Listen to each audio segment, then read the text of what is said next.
Hello dear students, कैसे हैं आप सब।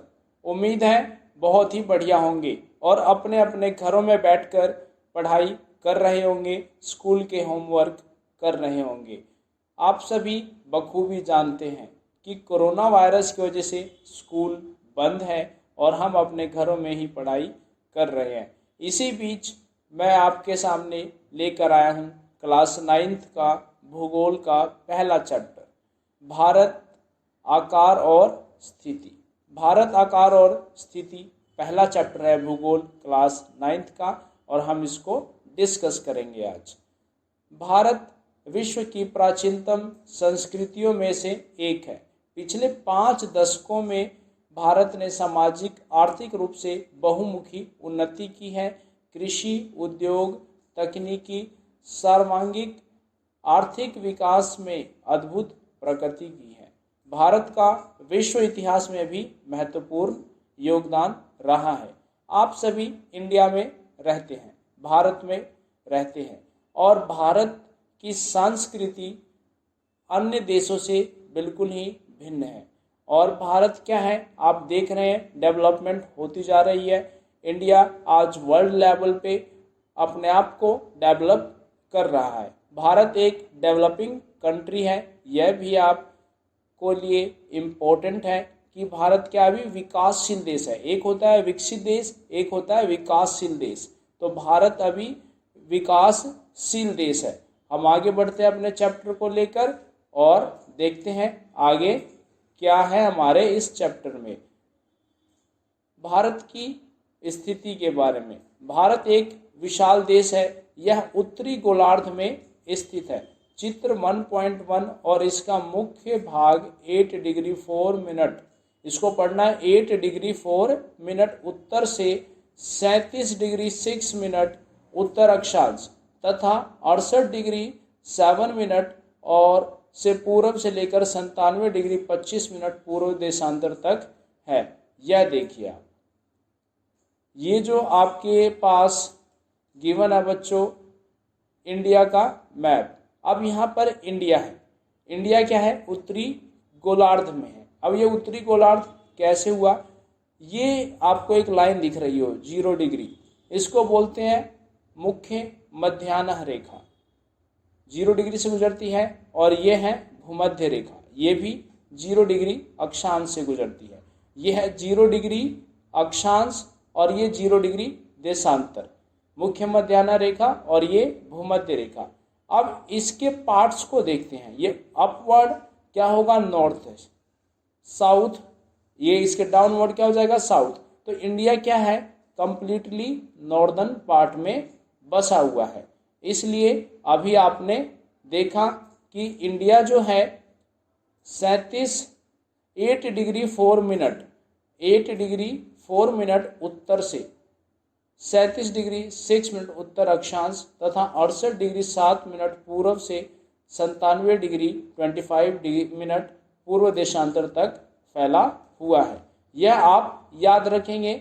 और जैसे आप अभी 9th क्लास में हैं, आप फ्यूचर में एसएससी की तैयारी करेंगे या फिर रेलवे की तैयारी करेंगे या फिर कोई बच्चा आप में से यूपीएससी की तैयारी करना चाहता होगा, तो उन सभी के लिए वेरी हेल्पफुल होगा। तो आप इसको याद करेंगे और हम आगे बढ़ते हैं अपने चैप्टर में। नेक्स्ट में क्या होगा, कर्क रेखा। कर्क रेखा क्या है, 23.5 डिग्री उत्तर में देश को लगभग 2 बराबर भागों में बांटती है। अब ये आपसे क्वेश्चन बनता है कि कर्क रेखा भारत के कितने हिस्सों में बांटती है, 2 भागों में। अब ये क्वेश्चन को इनडायरेक्ट भी बना सकते हैं कि कौन सी रेखा जो भारत को 2 हिस्सों में बांटती है, तो आंसर हो जाएगा कर्क रेखा। और मुख्य भूभाग के दक्षिण पूर्व में अंडमान और निकोबार द्वीप समूह, बंगाल की खाड़ी, दक्षिण पश्चिम में लक्षद्वीप समूह अरब सागर में स्थित है। अपनी एटलस की सहायता से इन द्वीपों समूहों का विस्तार से ज्ञात करना है। साथ ही आपको एक पॉइंट दिया हुआ है, क्या आप जानते हैं भारतीय संघ राज्य का सबसे दक्षिणी बिंदु जो इंदिरा बिंदु कहा जाता है, सन 2004 में सुनामी की लहरों के कारण समुद्र में जलमग्न हो गया था। मतलब इंडिया के मैप पे चलते हैं और मैं वहाँ आपको सभी बातें क्लियर कराता हूँ।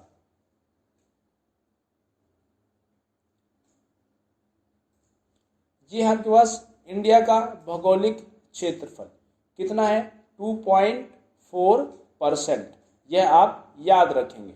साथ ही चित्र 1.2 से स्पष्ट है कि भारत विश्व का 7वां सबसे बड़ा देश है। यह भी आपके लिए इम्पोर्टेंट है और इन सभी क्वेश्चनों को आपने याद रखना है। क्यों, आगे जो फ्यूचर में मैंने आपको बताया प्रिपरेशन यदि आप करते हैं एसएससी यूपीएससी की, तो यही पॉइंट्स आपसे पूछे जाएंगे और यही डायरेक्ट क्वेश्चन बनता है कि भारत विश्व का कौन सा बड़ा कितने नंबर का देश है। तो राइट आंसर क्या हो जाएगा 7वां सबसे बड़ा देश। और पहला सबसे बड़ा देश कौन सा है, रूस। नेक्स्ट है भारत की स्थल सीमा रेखा 15,200 किलोमीटर और समुद्री तट रेखा अंडमान और निकोबार द्वीप समूह तथा लक्षद्वीप समूह के साथ 7,516.6 किलोमीटर है। यह भी आपके लिए इम्पोर्टेंट है। भारत के उत्तर पश्चिम, उत्तर और उत्तर पूर्वी सीमा की नवीनतम वलित पर्वत है। वलित पर्वत क्या होता है, यह आपके लिए समझने वाला क्वेश्चन है। वलित पर्वत उसे कहते हैं कि जो पर्वत धीरे धीरे कुछ बनते रहते हैं और थोड़े बहुत नीचे अप डाउन लगा रहता है, मतलब ऊंचाई कुछ 2 मीटर बढ़ी फिर घट गई बढ़ी घटी, उसको बोलते हैं नवीनतम वलित पर्वत। जैसे हमारा हिमालय है, और ये किसकी बात कर रहा, उत्तर की, तो उत्तर में क्या है भारत के हिमालय। इसके दक्षिण भूभाग उत्तर में चौड़ा है और 22 डिग्री उत्तरी अक्षांश से हिंद महासागर की ओर संकरा होता है। इसके पश्चिम में अरब सागर, पूर्व में बंगाल की खाड़ी स्थित है। देखिए चित्र 1.3। अक्षांश और देशांतर का विस्तार लगभग 30 डिग्री पर है, परंतु फिर भी पूर्व पश्चिम का विस्तार उत्तर दक्षिण के विस्तार की अपेक्षा कम प्रतीत होता है। साथ ही हम अब आगे बढ़ते हैं अपने चैप्टर की ओर। और क्या है हमारा आगे चैप्टर 1.3 में देखिए अक्षांश और देशांतर का विस्तार लगभग 30 डिग्री है, परंतु फिर भी पूर्व पश्चिम का विस्तार उत्तर दक्षिण के विस्तार की अपेक्षा कम प्रतीत होता है। गुजरात से अरुणाचल प्रदेश, गुजरात और अरुणाचल प्रदेश के स्थानीय समय में 2 घंटे का अंतर है। अब ये 2 घंटे का अंतर कैसे आया वह आपके लिए इम्पोर्टेंट हो जाता है कि 1 डिग्री आप देशांतर को जब पार करेंगे, 1 डिग्री देशांतर को, तो 4 मिनट का फर्क आता है। कितने मिनट का, 4 मिनट का। तो फर्क कितना है 30 डिग्री देशांतर का। तो 30 को 4 से मल्टीप्लाई कर दीजिए, 30 गुणा में 4 कितना हो जाएगा 120। 120 मिनट मतलब 2 घंटे का फर्क आ जाता है गुजरात से अरुणाचल प्रदेश के स्थानीय समय में। यह भी आप याद रखेंगे। साथ ही हम अपने आगे बढ़ेंगे अब चैप्टर पे। अतः 82.5 डिग्री पूर्व देशांतर रेखा को भारत की मानक यमुनोत्तर माना गया है, जो कि उत्तर प्रदेश के मिर्जापुर से गुजरती है। अक्षांश का प्रभाव दक्षिण से उत्तर की ओर दिन और रात की अवधि पर पड़ता है। अक्षांश किसके लिए उत्तरदायी है, दिन और रात के लिए। आपको एक क्वेश्चन यहाँ से बना और आपने सीख लेना है कि 82.5 डिग्री का मतलब क्या है। 82.5 डिग्री पूर्वी देशांतर को भारत का मानक यमुनोत्तर समय माना गया है। अभी मैंने आपको बताया कि प्रत्येक 1 डिग्री देशांतर पर 4 मिनट का फर्क आता है। यदि एक समय न माना जाए तो कोई यूपी में है, कोई अरुणाचल प्रदेश, कोई गुजरात। अब अरुणाचल प्रदेश में ही देखिए, अरुणाचल प्रदेश में अगर वहाँ पर 8 बज रहा होगा तो यहाँ पर कितना टाइम हो रहा है, वाई साइड में 6 बज रहा है, तो कहीं पे 10 बज रहा है। तो इस तरीके से टाइम का डिफरेंस आ जाएगा। इसलिए प्रत्येक देश अपने कंट्री के लिए एक मानक समय मानता है और एक देशांतर को लेकर चलता है, जिससे पूरे देश का समय सेम रहे और सभी काम निर्धारित समय पर किए जा सके। समझ में आ गया होगा आपको कि मानक समय क्यों माना जाता है। अब 82.5 डिग्री पूर्व देशांतर को भारत का मानक यमुनोत्तर क्यों माना गया, यह मैंने आपको क्लियर करा दिया।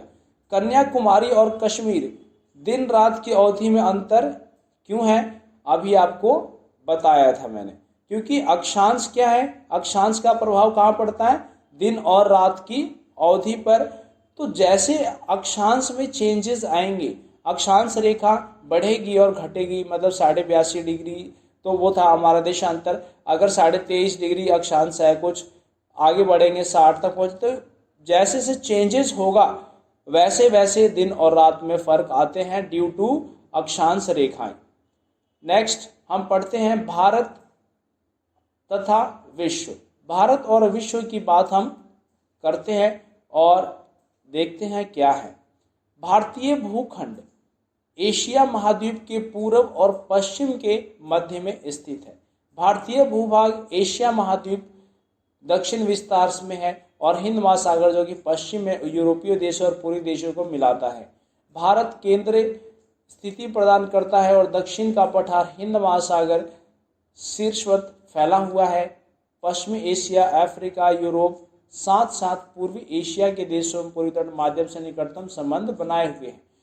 हिंद महासागर में किसी भी देश को तटीय सीमा भारत जैसी नहीं है। भारत की स्थिति, इस महत्वपूर्ण स्थिति के कारण महासागर का नाम इसी नाम पर रखा गया। अब हिंद महासागर का नाम हिंदुस्तान के नाम पर रखा गया है। अब यहाँ से एक क्वेश्चन आपके लिए क्या बना था कि भारत एशिया महाद्वीप में है। अब महाद्वीप कितने होते हैं, तो महाद्वीप 7 है, यह भी आप याद रखेंगे। महाद्वीप कौन कौन से हैं, एशिया, अफ्रीका, यूरोप, दक्षिणी अमेरिका, उत्तरी अमेरिका, ऑस्ट्रेलिया और अंटार्कटिका। ऑस्ट्रेलिया सबसे छोटा महाद्वीप है, यह भी आप याद रखेंगे।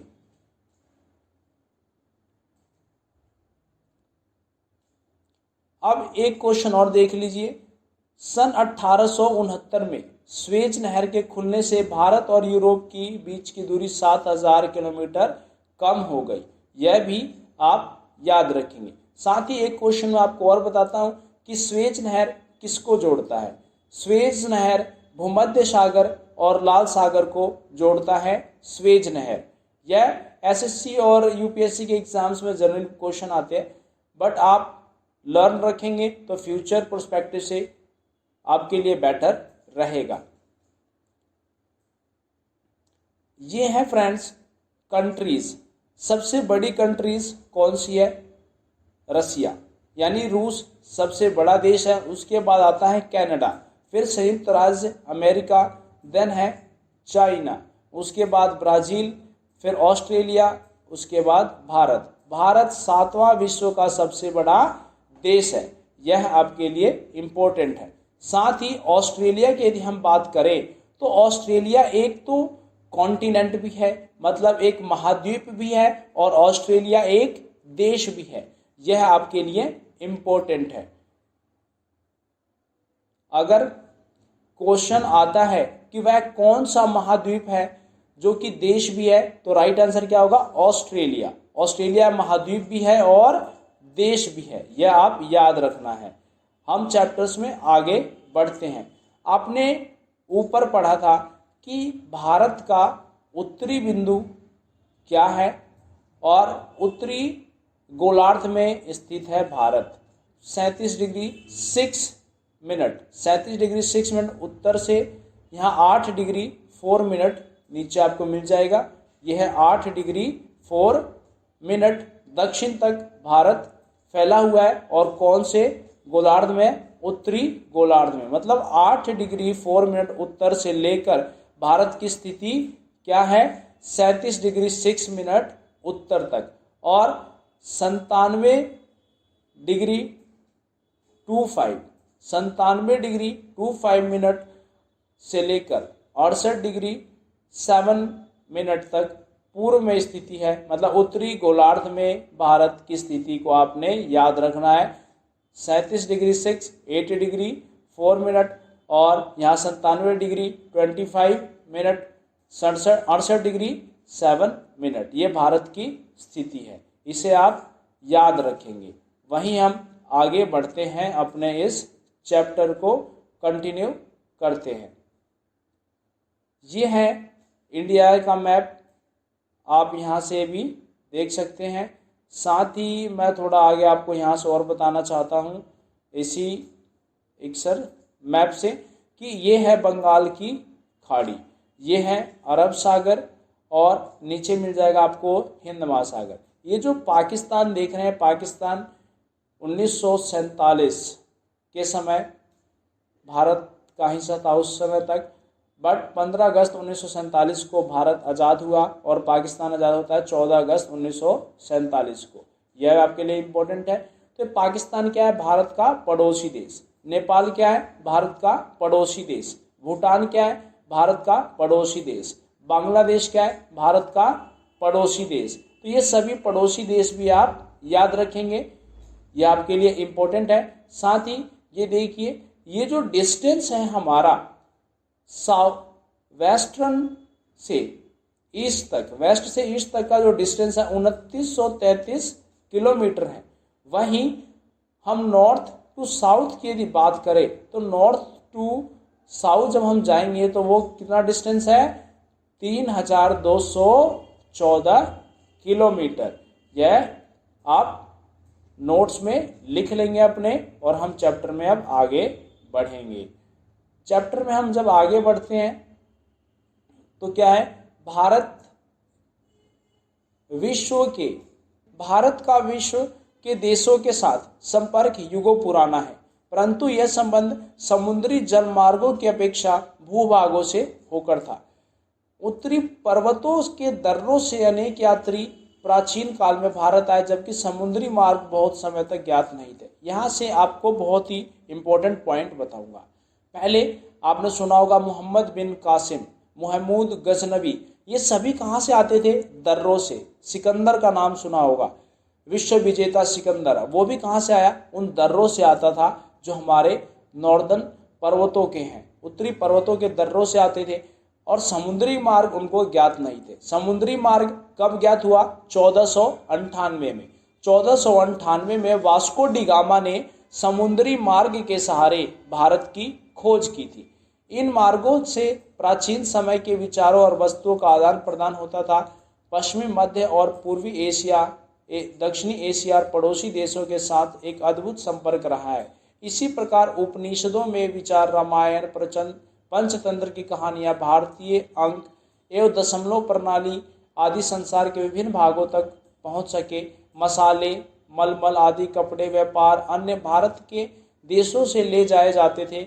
इसके विपरीत यूनानी स्थापत्य और पश्चिमी एशिया की वास्तुकला के प्रतीक मीनारों और गुंबदों का प्रभाव हमारे देश के विभिन्न भागों में देखा गया है। अब ये गुंबद हमारे देश के नहीं थे, ये गुंबद कहाँ से आए हैं? पश्चिमी भाग से आए हैं। और हमारे देश से वहाँ पर क्या ट्रांसफ़र होते, जो आदान प्रदान, तो क्या होते थे भाई? मसाले हो गए, मलमल हो गया। वहीं हमारे देश से दशमलव प्रणाली, भारतीय अंक, पंचतंत्र की कहानियाँ। पंचतंत्र की कहानियाँ किसने लिखी है? यह आपके लिए भी इम्पोर्टेंट हो जाता है। और इसको किसने लिखा है? विष्णु शर्मा ने लिखा है पंचतंत्र, जिसको आप करेंगे। साथ ही रामायण हो गया, महाभारत, ये सभी हमारे महाकाव्य हैं, इसको आप याद रखेंगे। और ये महाकाव्य क्या होते? महाकाव्यों से हमारे देश की जानकारी उन लोगों के पास पहुंची, उन लोगों ने भी महाकाव्यों के बारे में जाना, और हमने वहाँ की क्या देखा? अपने देश में मीनारें देखी और गुंबद देखे गए। यह सभी आप याद कर लेंगे। और क्योंकि आप फ्यूचर में आपको एग्ज़ाम तो देना ही होगा गवर्नमेंट जॉब के लिए, यदि आप तैयारी करेंगे। आगे बढ़ते हैं चैप्टर में। भारत का दक्षिण एशिया में एक महत्वपूर्ण स्थान है। भारत के 29 राज्य और 7 केंद्र शासित प्रदेश हैं। ये 29 राज्य, अब भारत में 28 राज्य है। यह आपको याद रखना है। कितने राज्य भाई? 28 स्टेट है। और केंद्र शासित प्रदेश कितने हो गए? अब 9 केंद्र शासित प्रदेश हैं इंडिया में। यह भी लर्न करेंगे आप कि 9 केंद्र शासित प्रदेश और राज्य कितने रह गए? 28 राज्य रह गए। क्लियर है? आगे बढ़ते हैं अपने चैप्टर में। भारत की भूमि की सीमाएं उत्तर पश्चिम में पाकिस्तान और अफगानिस्तान के साथ, उत्तर में चीन, नेपाल और भूटान के साथ, पूर्व में म्यांमार और बांग्लादेश के साथ है। यह मैंने आपको बता दिया था कि ये सभी क्या है, भारत के पड़ोसी देश हैं। एक आपके लिए इम्पोर्टेंट पॉइंट है यहाँ पर, क्या आप जानते हैं सन 1947 से पूर्व भारत में दो प्रकार के राज्य थे, एक था प्रांत और एक रियासत। वायसराय द्वारा नियुक्त अंग्रेज अधिकारी प्रांतों पर शासन करते थे और रियासतों पर शासन स्थानीय शासकों द्वारा पैतृकता के आधार पर अंग्रेजी शासकों की संप्रभुता मानकर स्वायत्ता से किया जाता था। मतलब 1947 से पहले दो प्रकार के राज्य थे, एक था प्रांत और एक रियासत। यह इम्पोर्टेंट है, आप इसको लर्न कर लेंगे। आगे बढ़ते हैं अपने चैप्टर में। हमने जब पढ़ा था ऊपर तो कुछ पॉइंट्स हमारे रह गए थे, तो आप भी कहोगे सर आपने क्लियर नहीं कराया। तो एक था कर्क रेखा। कर्क रेखा कहाँ से गुजरती है? 23.5 डिग्री पे। 23.5 डिग्री पे कर्क रेखा गुजरती है और भारत को ये दो बराबर भागों में बांटती है। और ये दो बराबर भागों में जब बांटती है तो कौन कौन राज्यों से होकर गुजरती है? पहला गुजरात, दूसरा राजस्थान, तीसरा मध्य प्रदेश, चौथा छत्तीसगढ़, पांचवा झारखंड और ये आपके पास छठा पश्चिम बंगाल, सातवां त्रिपुरा और आठवां है मिजोरम। मतलब कर्क रेखा भारत के 8 राज्यों से होकर गुजरती है। गुजरात, राजस्थान, मध्य प्रदेश, छत्तीसगढ़, झारखंड, पश्चिम बंगाल, त्रिपुरा और मिजोरम। पाकिस्तान भारत का पड़ोसी देश है। नेपाल भारत का पड़ोसी देश है। भूटान भारत का पड़ोसी देश है।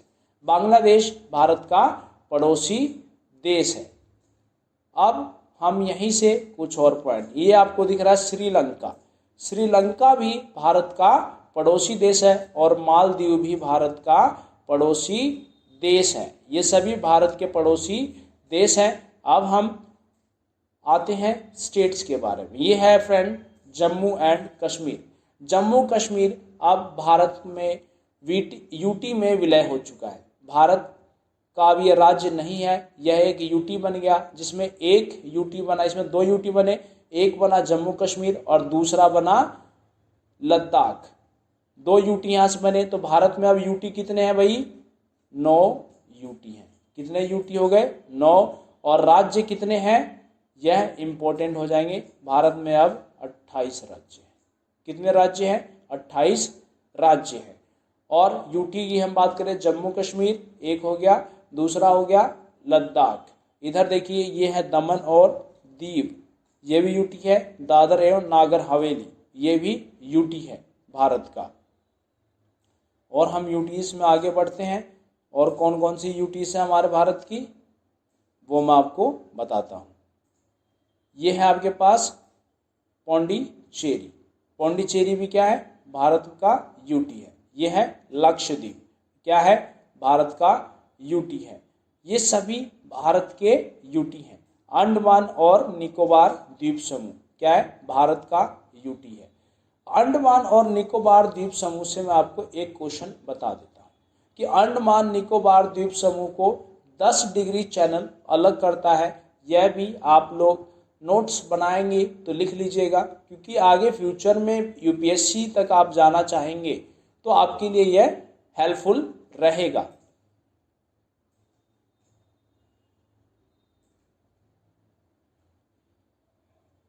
साथ ही 1-2 क्वेश्चन मैं आपको और यहाँ से कराना चाहूँगा, क्योंकि वो भी मुझे ऐसा लगता है कि आप फ्यूचर में एग्ज़ाम तो देंगे ही देंगे, गवर्नमेंट जॉब की प्रिपरेशन आप लोग करेंगे ही करेंगे।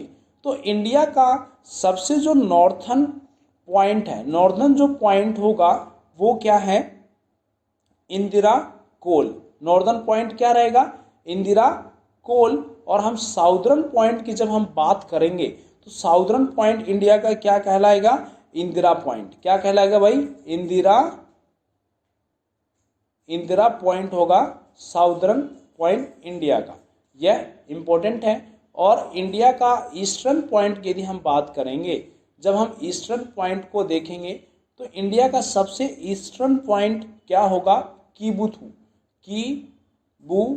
कीबुथु कहाँ है? अरुणाचल प्रदेश में।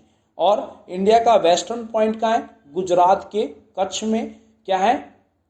गुहर मोती। गौहर मोती इंडिया का वेस्टर्न पॉइंट है। आगे बढ़ते हैं हम अपने चैप्टर की ओर। अब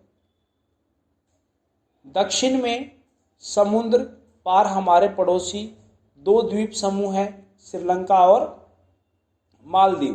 भारत और श्रीलंका के बीच छोटी समुद्री रास्ता इसको बोलते हैं पाक जल संधि तथा मन्नार की खाड़ी मालदीव लक्षद्वीप समूह में दक्षिण में स्थित है।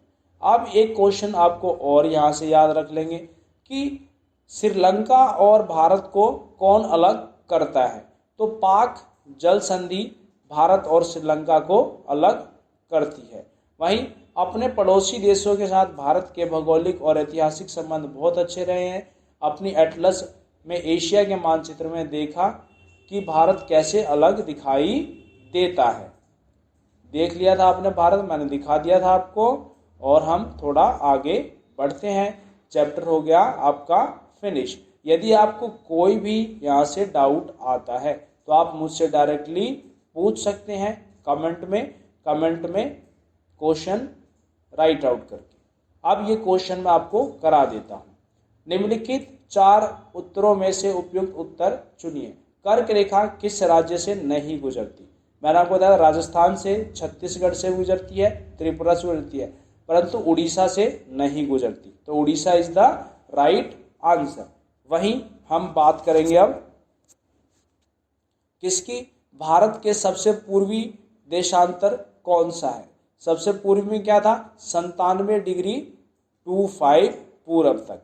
और उत्तराखंड, उत्तर प्रदेश, बिहार, पश्चिम बंगाल, सिक्किम की सीमाएं किस देश को छूती है? कौन सा देश लगता है इन सभी से? वह आप बताइए, क्या लगता है? नेपाल। ग्रीष्म अवकाश में आप यदि करवती जाना चाहते हैं तो केंद्र शासित क्षेत्र कहाँ जाएंगे? करवती किसकी राजधानी है? लक्षद्वीप की। तो लक्षद्वीप हम जाएंगे। मेरे मित्र एक देश, ऐसे देश के निवासी है जिस देश की सीमा भारत के साथ नहीं लगती। भूटान की लगती है। भूटान हमारा पड़ोसी देश। बांग्लादेश की भी लगती है, नेपाल की भी लगती है। तो किसकी नहीं लगती? तजाकिस्तान की।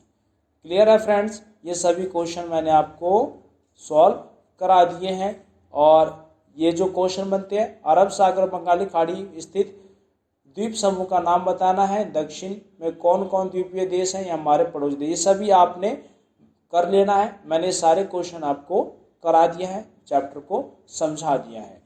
सो फ्रेंड, आप इसी तरीके से मोस्टली नोइंग, आप मतलब अधिक से अधिक जानकारियों के लिए आप हमारे चैनल नेक्स्ट फेम को लाइक, शेयर और सब्सक्राइब कीजिए। और आप हमारे चैनल नेक्स्ट फेम से अपनी स्टडी को कंटिन्यू करते रहिए। Thank you very much.